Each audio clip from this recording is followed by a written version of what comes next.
Welcome to Mocktails and Masterpieces with the Indianapolis Chamber Orchestra. Today's episode is sponsored by Anthony Team Realty. Welcome, ICO fans. Matthew Kraemer here. We have a wonderful concert coming up here at the Schrodt Center for the Performing Arts, a program I've been looking forward to for quite some time. I'm joined today by our guest artists for this program, Nancy Ambrose King and Ryan King. Welcome to both of you.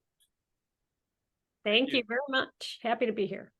So this concerto by Miguel Del Aguila, who is also the ICO's composer in residence this season, a great friend of mine and a marvelous composer.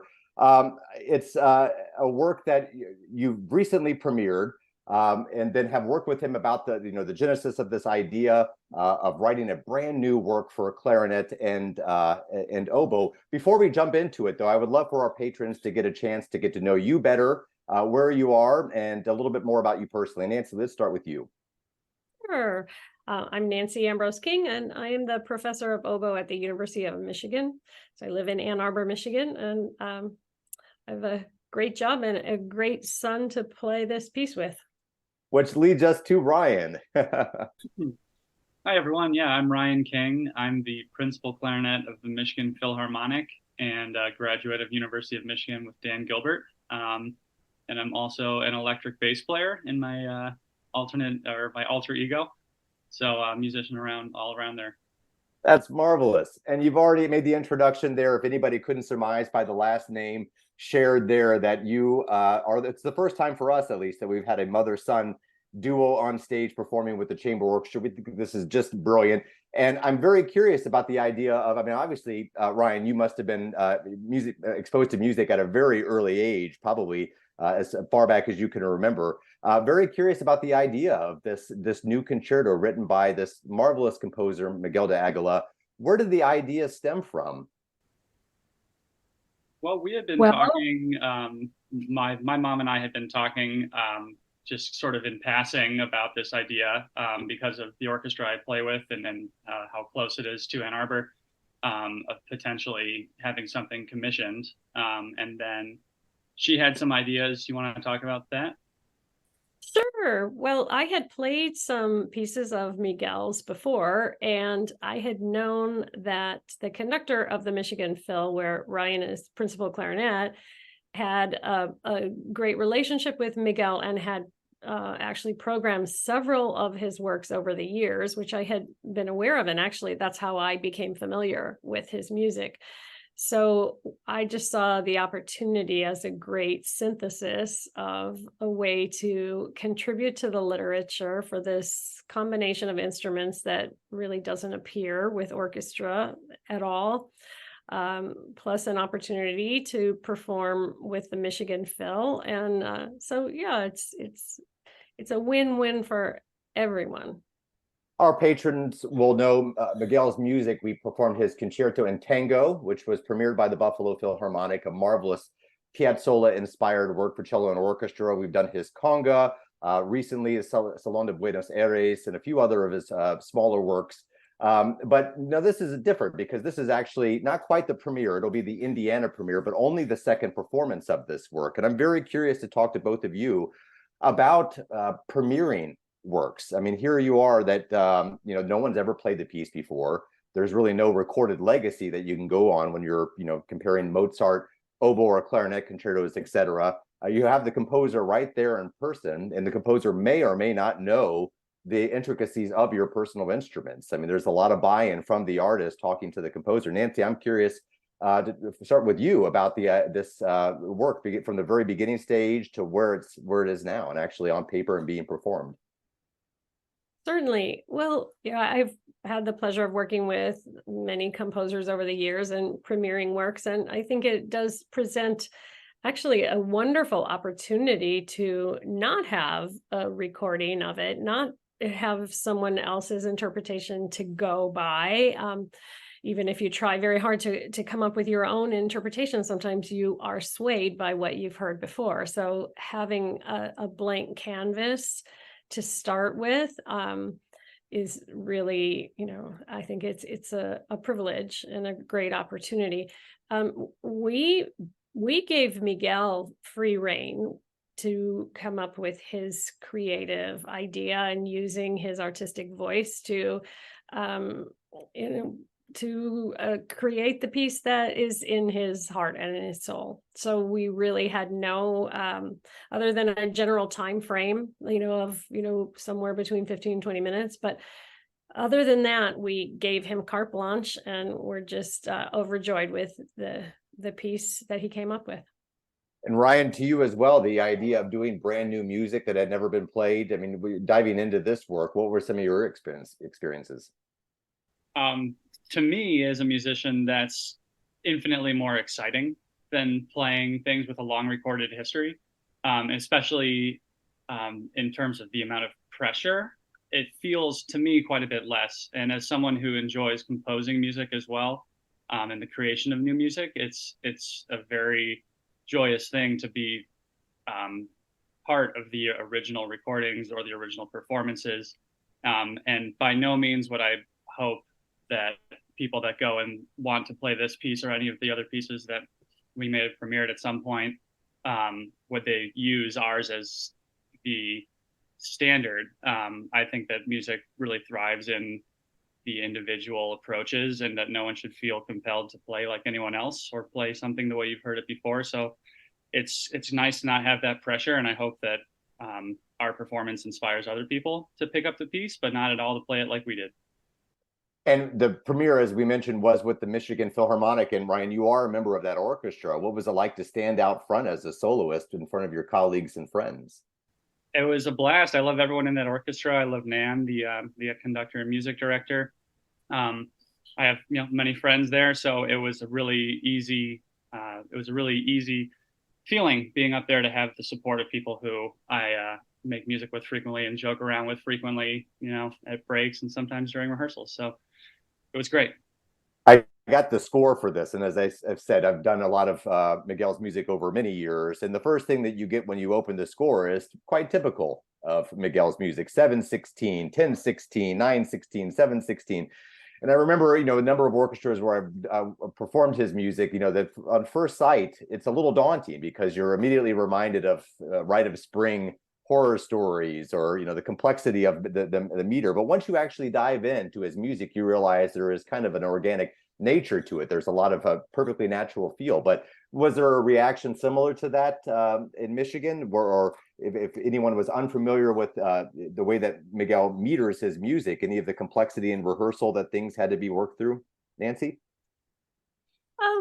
I think, when Nan Washburn, the conductor, got the score, she, I'm sure, had the same reaction as you did. And I saw actually a copy of her score, and it's quite written up with all the different meters. We weren't there for the very early rehearsals, so we can't really say to what extent the orchestra was surprised or intimidated. But what I will say is that it looks on paper much more intimidating than it really is, because it just has a groove. And once you start playing it, you realize that the way he's written it is just very appropriate and ideal for the swing. And if it didn't have that complex meter, then it wouldn't have the groove and the Latin feel that he brings to it. And Ryan, Concierto Con Brio, do you find that there is a Con Brio nature to this piece? I would say so. I think there's quite a bit of brio going around in this one. It starts off with obviously a ton of energy, and it ends with it too, and a really beautiful middle movement. And I would just have to agree with everything that my mom just said about the looking at those numbers. It can be daunting, but there's really an underlying sense of groove, and it sort of goes back to something that's been on my mind as in composition recently, which is trying to stay away from composing music to impress musicians.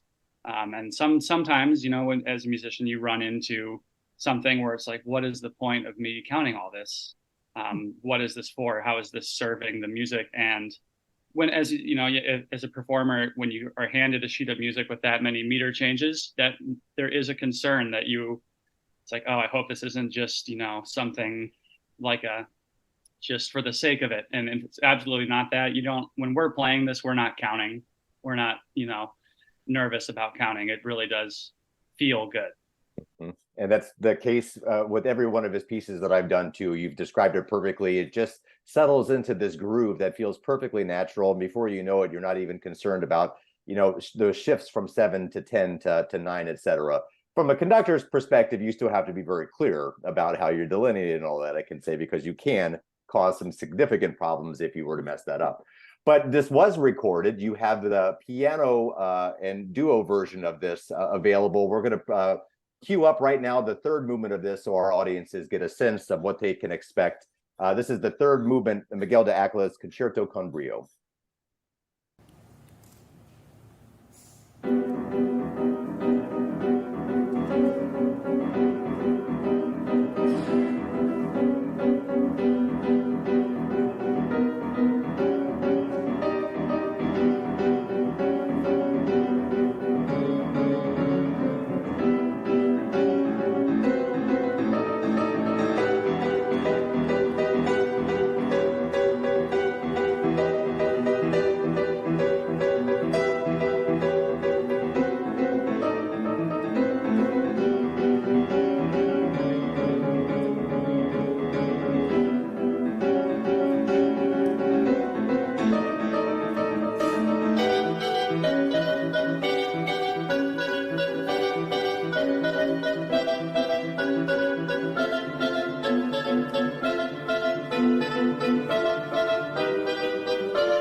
That was a marvelous performance from both of you. I can't wait to hear how all of this comes together with the full orchestra.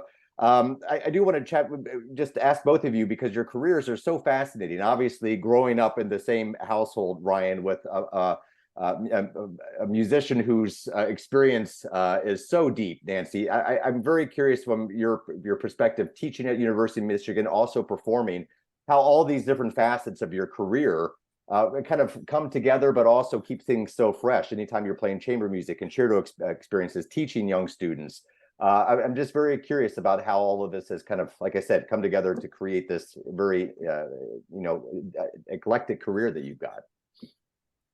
Sure. Well, yeah, I do think that if I've had a goal in my career, it has been to promote the oboe as a solo instrument. And my career at the University of Michigan has really been ideally suited and given me the platform and the microphone, so to speak, to go out into the world and do that. So I feel like I've had it. I still do have a wonderful career with terrific students. And the nice thing about having a large studio of students is that every year I have a new job. I'm sad at the students that graduate, but I always keep in touch with them. And then every September I get a new group of personalities and oboe players that come in, and it really keeps the job fresh. And the teaching combined with the playing is just an ideal pursuit for me. And I couldn't be more overjoyed to be sharing the stage with Ryan.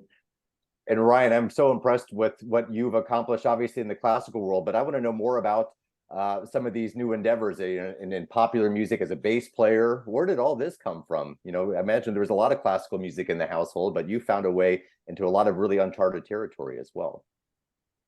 Well, yes, yeah, there has been music, as you said earlier, since as long as I can remember growing up, and definitely even before that. So it's been a constant presence. And when I was getting into what you asked about rock music or pop music, studying at University of Michigan, I had the good fortune of just having one of those experiences of being at a concert at the right time in your life, hearing the right band, in this case, that completely kind of shook my perception of music. And that was something I didn't think could be shaken at having spent 21 years in a musical household and playing it. And it just sort of showed me that music was very, very much alive after focusing a lot on music from the past. And that really turned my head to be looking at, I want to be part of this living side of music. So I picked up, I've been playing guitar for about 10 years and decided to switch to bass and be part of the grooving component. And the band that I play in, called Stormy Kraemer, has been together for about 10 years now, and we're still going strong. I'm very curious to see where classical music, as we still call it classical music, is going. I mean, Miguel has incorporated salsa and Latin dance rhythms into his music. I mean, Gershwin was doing something very similar 100 years ago with Rhapsody in Blue, and now we find rock rhythms, we find an incorporation of all different styles of music. So it is constantly evolving. And I think the next 10 years particularly will take us in new directions all around. But we are looking very much forward to welcoming both of you to the Schwab stage with the Indianapolis Chamber Orchestra for the second performance of Concierto Con Brio by Miguel Del Aguila. Nancy, Ryan, thanks for taking a little bit of your time to chat with us about this new piece. Hello again. I'm Dana Stone, the Executive Director of the Indianapolis Chamber Orchestra, and we're so glad that you've joined us for this episode of Mocktails and Masterpieces. ICO is once again partnering with Milkman's Daughter to augment our special episodes with some specialty-made mocktails. So if you haven't been since we've started working with them, they are a mobile bartending service. They cater parties and other events. They do mocktails and cocktails, but we're excited to try lots of their creations. Today, I believe they have created some drinks with our guest artists in mind, Nancy, Ryan, King, who are a mother-son duo that will be featured on this upcoming episode. So Dion, would you like to say just a little bit about Milkman's Daughter and about our first beverage? Yeah, for sure. So my name is Dion. I created Milkman's Daughter, I'm gonna say 2020. It was kind of out of like boredom, but also out of necessity.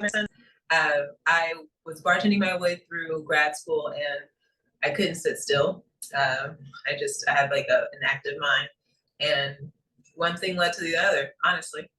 Now we are a mobile bartending service. We cater to private events. Like we've done a couple of corporate parties, a couple of pool parties in the summer.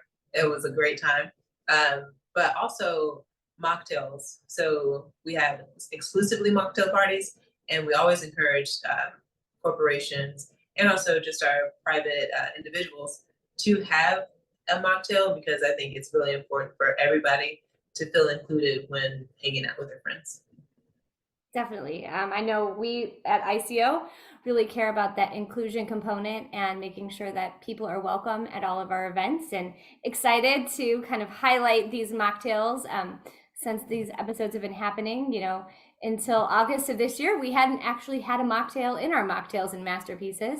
So it's fun to really add that part into what has been part of the discussion for quite some time. So tell me about this first drink with Nancy Ambrose King, our oboist, in mind. Yeah. Okay. So she says that she loves mojitos. Like that was the one thing that stood out to me, and I'm super excited because I have this no-jito, and it is. I'm kind of partial to it. It's like my favorite. So it's mint, some lavender simple syrup, and cucumber, and I'm missing something. Key lime juice, and it's topped with soda. Okay. Mm-hmm. So I know when I poured this, the second I took one sniff, I could smell the mint. So yeah, it's definitely freshly muddled mint. Let me know what you think. Oh wow. It's really complex flavors. Like there's a lot going on here in a good way. Okay, good. I was like, okay. Yeah, not a bad way. No, I mean, like I know some of the other beverages have had more like a subtle profile, like they've been citrusy, but I can really taste the lime and the heat and the mint. And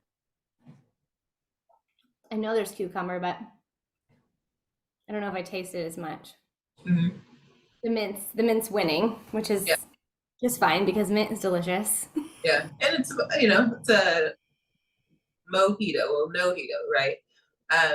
But it's one of my favorites. Like I thank you for saying I guess commenting on the complexity, because that's what a lot of mocktails miss. I think they lack complexity. But this is delicious. So our next beverage is with Ryan in mind, her son, who is the clarinetist on this concert. Okay, so for Ryan, you said this is the No-G&T floral. Yes. Tell us about that, and maybe what makes it different from the no-jito, sorry. Right. No, that's a great question. So our No-G&T is something that I've created based on gin and tonics, right? And Ryan told us that his favorite cocktail is an aviation. So an aviation is a gin-based cocktail. I thought about the complexity, what makes gin, right? Minus the alcohol. And I don't know if you're a fan of gin, but most people, when they think of gin for the first time, or the first time you thought of gin was like pine cones, right? Like just, it's like outside. I don't know, it's the only way I can describe it. Don't get me wrong, I love gin. I think it's complex and very sophisticated in a way. But anyway, so one of the base components of gin is juniper berries. So I picked up some juniper berries and I muddled them. Boiled them. Also, what else do you think of when you think of gin? Like more citrus. So I brought in some grapefruit and some lime. And then one of the biggest gin names that I thought of was Hendrix. So I threw in some cucumbers, right? And I let that like dance with each other for a little bit, almost like a tea.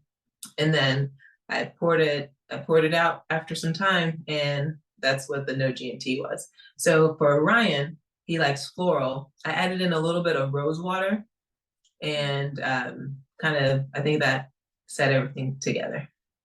It is more earthy. Like it has that. Mm-hmm. And it does sort of have that gin flavor. All right. So thank you, Dion, for creating the No-jito and then also this No-jito floral with Ryan and Nancy in mind. And for those that would like to find Milkman's Daughter, maybe you can share once again your website and how they can get in touch if they'd like to have you serve at a party.